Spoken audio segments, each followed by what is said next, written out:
You know what? I'm going to talk about this right now. I guess I should talk about it. I'm not going to stay too much on it. It's just going to be my topic and discussion. And you'll probably get more of these too. Like I said, I'll bring you guys some more videos down the road, and that's what I'm going to do. Plus, I know most of you guys come here for the videos, for my discussion, but you mostly come for my damn intro. Roll it. Anyway.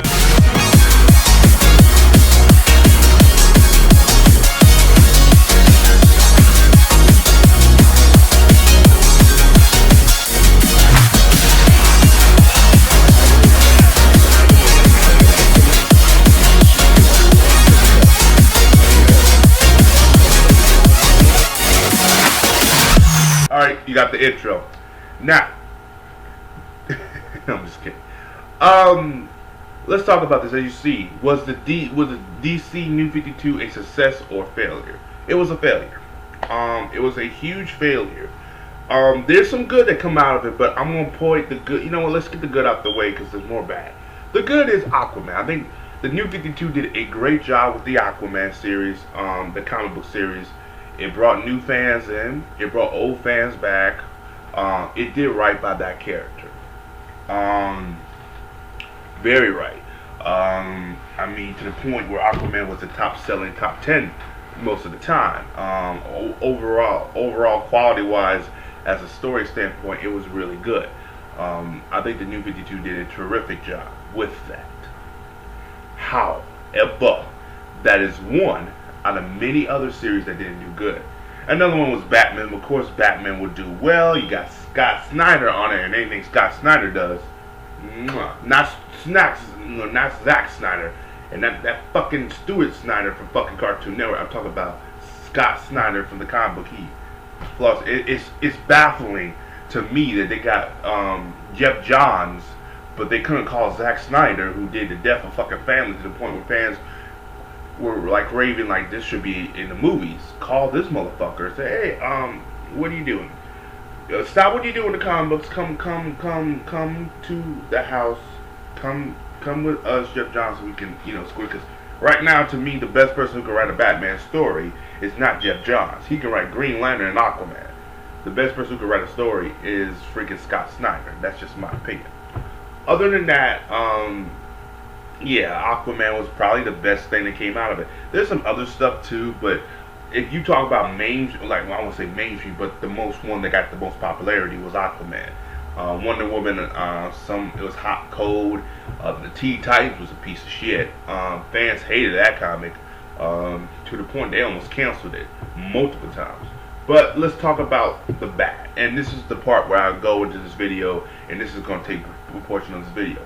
The sales. The New 52 sales were horrific. They started off great, but once people started to see the characteristics, see where it was going, fans hated it. They hated the direction of it. Certain series got canceled. Less than 5 Blue Beetles one got canceled. The Demon Etrigan got canceled. Constantine's got canceled, or just they never finished it.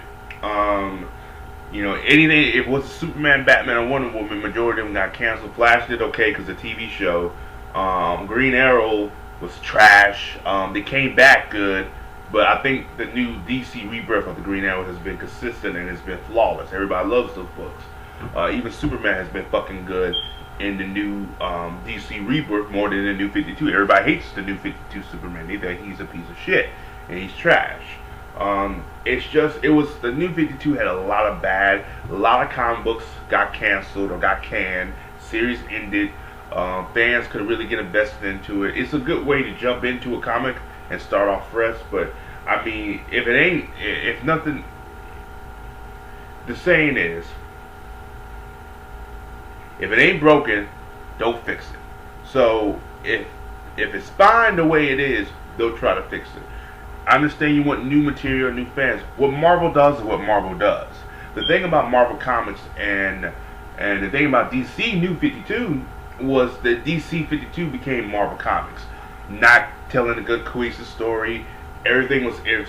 Stuff was fucking everywhere to the point where they had to have so many goddamn big events. Marvel had their big events. They had 3 big events. Marvel Now. It's the Marvel this. It's Civil War. It's the Thanos.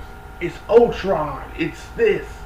It's Doctor Strange in his Strange World Part 2. It's like every time the movies come out, they have to have an event.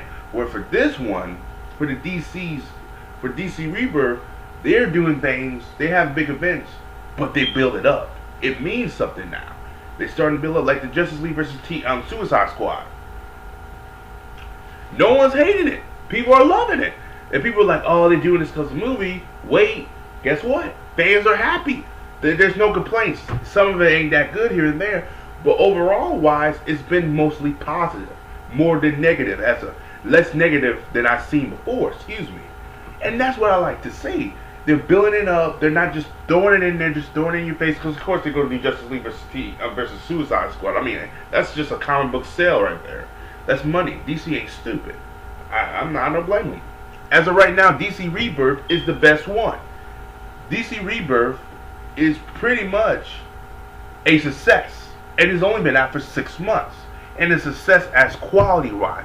DC went back to what it does best, and that's what it does, telling good stories, and there's a pattern. A lot of people say, oh, DC just got too many multiverses.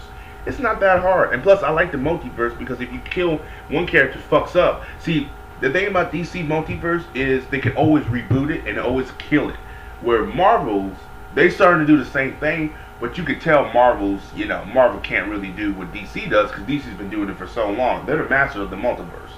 To the point where if they ever do a movie, they should do a movie of the multiverse. It writes itself. And that's money right there. Like, that's just money. But it's just the contract disputes and all that other stuff. Whenever DC get their head out their ass, they'll be able to do it. The live action universe. I'll talk about the live action in a minute because I got a lot of shit to say.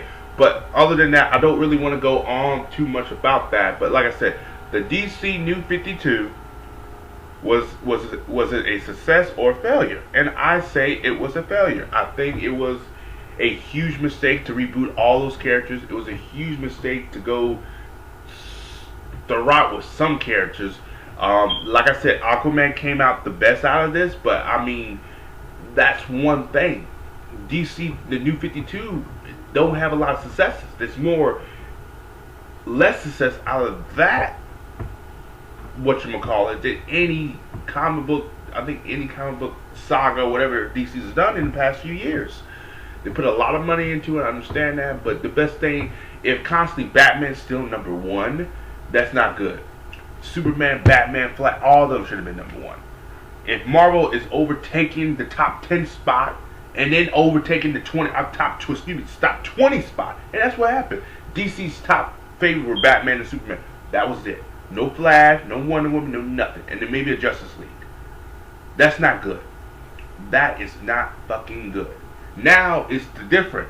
Green Arrow, Wonder Woman. Like, it's a mixture now. The Trinity, when they have the Trinity, it's doing very well now.